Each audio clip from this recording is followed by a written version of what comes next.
बिस्मिल्लाहिर्रहमानिर्रहीम। अस्सलाम वालेकुम नाज़रीन, आप यूट्यूब चैनल देख रहे हैं। मैं इमरान खान हूँ। दो बहुत आम खबरें हैं, दोनों मैंने आपके सामने रखनी है। एक तो पूरे पाकिस्तान में भूचाल आया हुआ है, जो एक खबर हम्माद अजहर साहब ने सबसे पहले लगाई और उसके बाद पाकिस्तान तहरीक इंसाफ के सोशल मीडिया ने उसको लगाया।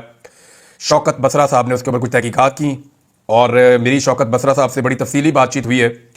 कुछ और लोग जो हैं उनसे भी मेरी बात हुई है। ये मामला है एक लाश का। एक लाश जो है वो इस्लामाबाद से लाई गई है जनूबी पंजाब में और उसको दफन किया गया है। लेकिन जब उसको दफन किया गया तो पता चला कि उसको तो गोली लगी है। हालांकि ये बताया गया लाश देते हुए कि इसको गोली नहीं लगी, बल्कि ये एक एक्सीडेंट के अंदर मारा गया है। लाश की हालत भी बहुत अजीब थी। कहानी है क्या, मैं आपको बता देता हूं। पाकिस्तान तहरीक इंसाफ का जो क्लेम इसके बाद सामने आया, या जो एनी शाहिदीन कुछ पैदा हुए हैं नए, उनके जो क्लेम सामने आ रहे हैं वो ये कहते हैं कि उन्होंने बहुत सारी लाशें देखी हैं। एक लाश उस मुर्दा खाने में नहीं देखी गई, दो नहीं देखी गई, 10 नहीं देखी गई, बहुत ज्यादा लाशें दिखी गई हैं। मैं अगर आपको नंबर बताऊंगा तो भूचाल आ जाएगा। या जितनी बड़ी तादाद में, जैसे मुईद पीरजादा साहब ने एक दावा किया था, ये उस लेवल का दावा सामने आया। अब ये है क्या, ये मैं आपको बता देता हूं कि जनूबी पंजाब में राशिद नाम का कोई शख्स था जो जनूबी पंजाब का रहने वाला है और ये 2-2.5 माह से अपने रिश्तेदारों या अपने घर वालों से राब्ते में नहीं था। उसकी वजह यह थी कि इसकी शादी का कोई मामला था जिसके ऊपर एक इख्तलाफ था और ये अपने घर वालों से राब्ता नहीं कर रहा था। अचानक इसके भाई को एक टेलीफोन कॉल आती है और उसको ये पूछा जाता है, आसिफ गल कर रहे हैं? उसने कहा जी मैं आसिफ बात कर रहा हूं। उसने कहा जी आसिफ तुम राशिद के भाई हो? उसने कहा जी मैं राशिद का भाई हूं, हमारे वालिद का नाम जो है वो मोहम्मद शफीक है। बिल्कुल ठीक है जी। वो कंफर्म करता है बंदा पहले। अच्छा, जो कॉल आती है वो अननोन नंबर से आती है। पहले अननोन नंबर की जो कॉल है, ये अननोन नंबर का मतलब ये नहीं होता कि आपको नंबर नहीं पता, नाम नहीं लिखा हुआ, आपने फीड नहीं किया, नहीं। ये जो एजेंसियों की कॉल्स होती हैं या मखसूस लोग जो ताकतवर लोग हैं पाकिस्तान के अंदर, जब वो कॉल करते हैं तो आपके मोबाइल में कोई नंबर ही नहीं आता, लिखा हुआ आ जाता है अननोन। यानी आप पता ही नहीं कर सकते कि ये बंदा कौन था जिसने आपको कॉल की है। ये फैसिलिटी उनके पास होती है कि वो ऐसी कॉल करते हैं जिससे एक दबाव पैदा होता है। वो आसिफ के बकौल जो मामला बाहर आया कि वो उठा नहीं रहा था उस कॉल को, वो डर रहा था क्योंकि ये सारे पाकिस्तान तहरीक इंसाफ के लोग हैं और ये सोशल मीडिया पे पोस्टें वगैरह करते रहते हैं, तो उन्हें लगा शायद कि हमारे लिए कोई मुश्किलात पैदा होने जा रही है। हम पोस्टें वगैरह करते हैं, इमरान खान को सपोर्ट करते हैं, तो ये अननोन नंबर से कॉल आ रही है, कोई नई मुसीबत ना बन जाए। लेकिन फिर जब उसने डरते डरते फोन उठाया तो उसको बताया गया कि तुम्हारा भाई जो है वो राशिद, वो उसका एक्सीडेंट हो गया और उसकी डेड बॉडी ले लो। इसमें उस बंदे ने कहा, जो आसिफ है, उसने ये कहा जी कि मैं आप पे कैसे एतबार करूं, आप अननोन नंबर से बात कर रहे हैं, वो डेड बॉडी को सरकारी आदमी है, आप कौन है, अपना तारुफ करवाएं। तो उस बंदे ने ये कंफर्म करके कि ये फैमिली वही है, फोन बंद कर दिया कि तुम सब्र करो, मैं कॉल तुम्हें करवाता हूं। उसके बाद जनाब कॉल आती है दोबारा और अब के कॉल करता है एएसआई इम्तियाज। ये सब्जी मंडी थाने का एएसआई है। ये अब सारी तहकीकात मैंने की है, मैं चीजें आपके सामने रख रहा हूं। ये जो इम्तियाज नाम का एएसआई कॉल करता है, ये बताता है जनाब कि राशिद की इस्लामाबाद में रोड एक्सीडेंट में मौत हो गई है, फैमिली मेंबर आ जाए और वो आकर उसकी लाश ले जाए। ये इम्तियाज एएसआई भी ये कंफर्म करता है कि यार तू आसिफ ही गल कर रहे हैं, तेरा भरा सी राशिद, तो अपने भाई की आगे भाई डेड बॉडी ले जा। वो ये कहता है कि हम तो जनूबी पंजाब में रहते हैं, सादकाबाद, वो उधर रेंजर खान। तो हमारे कुछ अजीज हैं जो रहते हैं इस्लामाबाद में, जानने वाले, उन्हें हम कहते हैं हमारे कजन वगैरह है, वो आ जाएंगे, आके देख लेते हैं। तो वो तस्वीर भेजता है, कहता है ये तेरा भाई है? कहता जी बिल्कुल ये मेरा भाई है, कंफर्म कर देता है। बहुत कैसे हुई, एक्सीडेंट हुआ। अब वो अपना एक कजन भेजते हैं, जब वो कजन जाता है तो वो उसको डेड बॉडी नहीं देते। वो ये कहते हैं जी हम डेड बॉडी नहीं दे रहे, आप खूनी रिश्तेदार को बुलाएं, वहां से वो आए, लिख कर दे और डेड बॉडी लेकर जाए। अब ये पुलिस करती है। तो वो वहीं से एक और लड़के को लेकर जाते हैं। ये लड़का उनके कजन का दोस्त है। अब इसका नाम भी पता है मुझे और बहुत सारे नाम, हर बंदे का नाम है, लेकिन यहां पे नाम लेने से सिर्फ मुझे मना किया गया है कि आप नाम लेंगे तो ये जिस जिसका नाम आएगा बंदे उठाए जाएंगे। मामला इतना गंभीर है। तो एक और बंदा वहां जाता है, वो जाकर 6,000 रुपया देता है नकद एएसआई इम्तियाज को कि यार तुम ये पैसे ले लो हमसे और हमें डेड बॉडी आप दे दें, ये पैसे रिश्वत आप ले लें और डेड बॉडी हमारे हवाले करें, हम लेकर जाए रेंजर खान में जाकर उसको दफनाएं, उसकी फैमिली के हवाले करें, उनके घर वालों का बुरा हाल है। तो अब जो है वो उनके राब्ते वाब्ते भी साथ साथ चल रहे थे। तो एएसआई उस लड़के को लेकर साथ मुर्दा खाने के अंदर चला गया। ये पिम्स अस्पताल का मुर्दा खाना है। एक अस्पताल के मुर्दा खाना में नॉर्मली जो है इमरजेंसी सिचुएशन में 30-40 लाशें रखने की नॉर्मल जो जगह होती है वो इतनी होती है, क्योंकि वहां पे बॉक्सेस बने होते हैं। मैं क्राइम रिपोर्टर हूं तो मैं गया हूं वहां पे। वो ऐसे बॉक्स को आपने फिल्मों में शायद देखा होगा, बॉक्स को ऐसे बाहर निकालते हैं तो उसमें एक लाश होती है, दूसरा निकालते हैं उसमें एक और होती है, तीसरा निकालते हैं उसमें एक और होती है। तो एक एक बॉक्स में एक एक लाश होती है और इसकी कैपेसिटी जो है वो 30 से लेके 100 तक हो सकती है। बहुत बड़ी तादाद में जरूरत भी नहीं पड़ती और इतनी बड़ी वो होती भी नहीं है मुर्दा खाने के अंदर कैपेसिटी, क्योंकि वो पूरा का पूरा चिल्ड होता है, बहुत ठंडा होता है, ताकि लाशें डीकंपोज ना हो, लाशें खराब ना हो। मुर्दा खाना के अंदर गया, उसने एक बॉक्स बाहर निकाला और पहचानने के लिए कहा लाश को। तो उसने बताया जी कि उस एक बॉक्स के अंदर बगैर कफन के 3 लाशें पड़ी थी।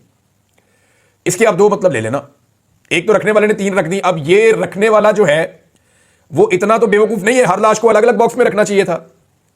तो लाशें इतनी ज्यादा है वहां पे कि एक बॉक्स में 3 रखनी पड़ी। ये कॉमन सेंस की बात है जो समझ आती है। उसने कहा ये ऊपर नीचे पड़ी हुई थी, 3 लाशें पड़ी हुई थी, हमने अपना बंदा पहचान लिया कि जनाब ये बंदा है, ये आप डेड बॉडी हमें दे दें। ये 2 दिन पहले की बात है। तो उन्होंने कहा ठीक है जी ये डेड बॉडी आपको हम दे दें। कागजी कार्रवाई की, डेड बॉडी उनके हवाले कर दी, एक्सीडेंट हो गया, बंदा आपका मर गया। अब वो जो लड़का वहां गया था उसने ये क्लेम किया है, और वो जो इस्लामाबाद वाले लोग हैं वो ये क्लेम करके बताते हैं बाकायदा, और इसमें मैं आपको बताऊं वीडियो के प्रूफ्स मौजूद हैं। ये मैं आपको बता रहा हूं शौकत बसरा के पास वो सबूत मौजूद है जो सबूत पूरे निजाम को हिलाकर रख देंगे। गो कि इस वक्त लोग बहुत खौफजदा हैं, बहुत परेशान हैं। हुआ ये कि डेड बॉडी दी गई, उसने कहा जी वहां बहुत सारी डेड बॉडीज थी, और जब एक बक्से के अंदर 3 डेड बॉडीज हैं तो इस्लामाबाद के क्राइम रिपोर्टर से हिसाब लगा लेना कि एक बक्से में 3 डेड बॉडीज क्यों रखनी पड़ गई। ये मेरा सवाल है। जब उसने कहा कि 3 बॉडीज इकट्ठी थी। अच्छा जी, फिर वो ये बताता है कि डेड बॉडी लेकर वापस चले गए और ले जाकर वहां पे रमीर खान में हवाले कर दिया गया। वहां पे जो तदफीन का मामला शुरू हुआ तो उनके अब कुछ अजीज जो है जिनका मेडिकल से भी ताल्लुक है थोड़ा बहुत, वो जो समझता है इस मामले को, मेडिकल साइंस को, उस बंदे ने कहा जी ये तो डेड बॉडी ताजा है ही नहीं, ये तो बहुत दिन पहले का मरा हुआ बंदा आपका। तो क्या मतलब? उन्होंने कहा डेड बॉडी तो अकड़ी हुई है, ये बंदा तो कई दिन पहले का मारा गया बंदा, ये तो अभी आज की, कल की, परसों की तो हलाकत ही नहीं है एक्सीडेंट की। तो उसके बाद उसके घर वालों ने उसको जब नहलाना शुरू किया, गुसल देना शुरू किया, तो उसकी बॉडी में गोली का निशान मिला। उसे गोली लगी थी जो मेन आपकी आर्टरी होती है टांग के ऊपर, ये यहां पे फ्रंट साइड से उसको गोली लगी थी। और अगर ये आर्टरी आपकी फट जाए तो फिर खून नहीं रुक सकता, जो मर्जी आप करें ये खून नहीं रुकता होता। मैंने 1-2 वाकयात ऐसे देखे, बड़ी मुश्किल इंसान की जान बचती है। इमरान खान साहब कहते नहीं रहे कि मेरी वो शारक है, वो मेन रग है एक्चुअली, इसका वो ये नाम ले रहे हैं। शारक तो यहां गले में होती है, लेकिन वो मेन रग एक वहां पे भी है, शारक भी आप उसे कह सकते हैं अगर कहना चाहें तो अगर वो कट जाए या वो डैमेज हो जाए और ब्लीडिंग वहां शुरू हो जाए तो ब्लीडिंग वहां पे नहीं रुकती फिर उसके बाद। तो पता चला जनाब कि इस बंदे को तो गोली लगी है। अब उसकी वीडियो वहां कोई बना रहा था, वीडियो बन गई, रोला पड़ गया, ये वीडियो मार्केट में आ गई। हमाद अजहर के बाद इंफॉर्मेशन आई, उन्होंने शेयर कर दी, सबने शेयर कर दी।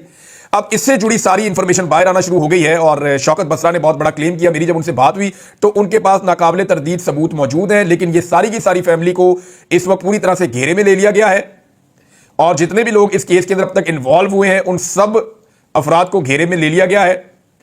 मैं अभी तक ये क्लेम नहीं कर रहा कि वहां कितनी डेड बॉडी है, मैं आपको वो बता रहा हूं जो इंफॉर्मेशन मुझे इन लोगों ने दी है।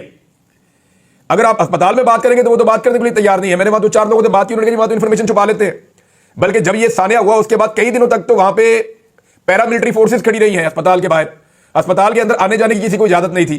जो साफी अंदर बाहर आ जा रहे थे, साकिब बशीर और मुतीउल्ला जान साहब, इनको उठा लिया, इनके ऊपर मंशियात का पर्चा भी डाल दिया। तो कुछ तो था पिम्स अस्पताल में जिसकी वजह से इतनी पर्दाधारी थी। बहरहाल ये अब उस नौजवान का क्लेम है। अब ये इतना बड़ा इल्जाम है और इतना बड़ा मामला है कि इसके ऊपर तहकीकात होनी चाहिए। देखिए एक स्टेटमेंट मुहित मीरजादा साहब ने दिया, उन्होंने कहा जी उनके पास पक्की खबर है। फिर कुछ और लोगों ने कहा जी बहुत ज्यादा लोग जो है उनकी शहादतें हुई हैं, जितनी फायरिंग हुई है और जो बाद में इलाका साफ किया गया है उसके हवाले से भी लोगों के बड़े तहफुजात हैं। लेकिन ये जो इंसिडेंट है इसने, यानी पुलिस ने ये क्यों कहा कि इसका एक्सीडेंट हुआ है? हालांकि वहां पे जब गए तो पता चला जी इसको तो गोली लगी है और वहां निशान बकायदा मौजूद है कि इसकी बॉडी के अंदर गोली दाखिल हुई है। अब इतनी बड़ी बात सामने आ गई है, इंटरनेशनल मीडिया को बुलवाना चाहिए और हुकूमत को इसके ऊपर अपनी तफसीलात बतानी चाहिए। मुझे जो 1-2 लोगों ने कहा, उन्होंने कहा जी पिम्स के ऊपर जो है वो दोबारा से कड़ी सिक्योरिटी है और वहां से ये मुमकिन है कि अगर कोई लाशें वहां मौजूद हैं तो उनको गायब कर दिया जाए। अब ये सबकी अपनी अपनी बात है। गवर्नमेंट क्योंकि मालूमात को छुपा रही है, अस्पताल में किसी को जाने नहीं देती, अस्पताल का रिकॉर्ड छुपाती है, तस्लीम नहीं करती जो हुआ है, तो फिर इस तरह की चीजें जन्म लेती हैं। लेकिन ये हकायक हैं जो मैंने आपके सामने रखे हैं। जो मैंने आपको बताया वो वही बताया जिसकी रिकॉर्डिंग बकायदा वीडियो उसके अंदर मौजूद है।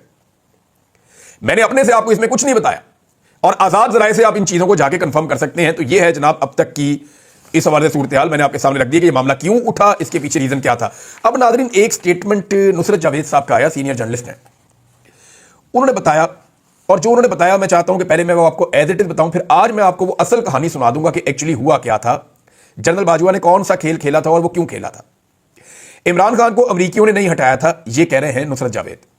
जनरल बाजवा को एक्सटेंशन चाहिए थी, उसने देखा इमरान खान काबू में नहीं आ रहा, उसका दिल तो फैज हमीद पर आया हुआ है, उसने अपोजिशन को डराया और खान को हटा दिया। ये नुसरत जावेद साहब ने कहा। बात गलत नहीं है लेकिन ये मुकम्मल नहीं है, क्योंकि अब ये बात शुरू हो गई है। मैंने बड़े अरसे से ये सारी चीजें अपने दिल में रखी हुई थी, मैं खोल के आज आपके सामने रख देता हूं कि हुआ क्या था।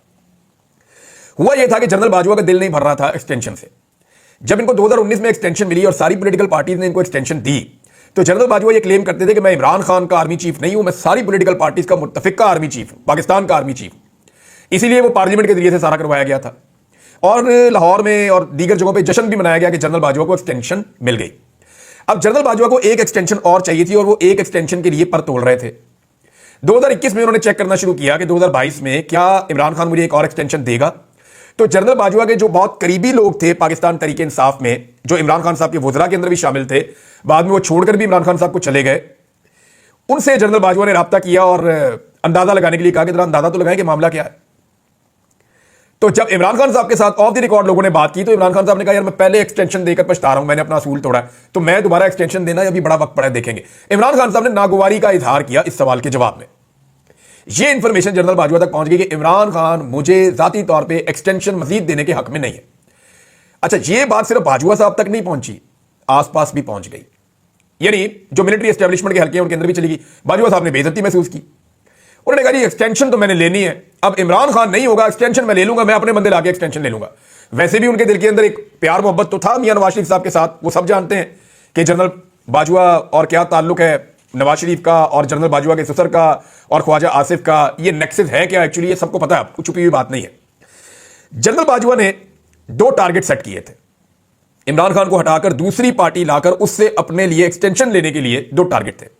नंबर 1, पाकिस्तान की पॉलिटिकल पार्टीज, उनको सबको राजी करना है कि इमरान खान की हुकूमत गिरा के आप आए और आके मुझे एक्सटेंशन दें। नंबर 2, पाकिस्तान की मिलिट्री एस्टेब्लिशमेंट को राजी करना है, क्योंकि इमरान खान मिलिट्री एस्टेब्लिशमेंट के अंदर मकबूल थे। तो सबसे पहले तो फैज हमीद को हटाया गया और जनरल नदीम अंजुम साहब आ गए। अब हुआ यह कि मिलिट्री एस्टेब्लिशमेंट को कैसे समझाया जाए। मैंने आपको कई दिनों से एक बात कर रहा हूं कि पाकिस्तान की मिलिट्री एस्टेब्लिशमेंट का एक रिकॉर्ड बड़ा क्लियर है और हमेशा से क्लियर है कि वो कभी भी अमेरिका के खिलाफ नहीं जाते, जो अमेरिका कहता है वो वही करते हैं। तो मिलिट्री एस्टेब्लिशमेंट को कंट्रोल करने के लिए अमेरिका से एक दबाव दरकार था ताकि जनरल बाजवा के साथ सारे के सारे मिल जाएं। अब अमेरिका के अंदर लॉबिंग शुरू करवाई गई 2020-21 में। 2021 में सॉरी, ये लॉबिंग बहुत तेज हो गई और उसके लिए पैसा भी पाकिस्तान का खर्च हुआ। ये कहानी सारी अब सामने आ चुकी है, ढकी छुपी नहीं है, अखबारात में छप भी चुकी है। तो जनरल बाजवा साहब ने अमेरिका में लॉबिंग करवा के उनको बताया इमरान खान आपके लिए बहुत बुरा है, मैं आपके लिए बहुत अच्छा हूं, ये बाकी पॉलिटिकल पार्टीज बेहतर है आपके लिए, इमरान खान बहुत बुरा है। जो बाइडन पहले ही इमरान खान साहब से शख्सी तौर पे थोड़ा सा वो रखते थे बुग्स, तो वो फौरी तौर पे इनके ट्रैप में आए और जबरदस्त किस्म का एक वहां से साइफर आ गया।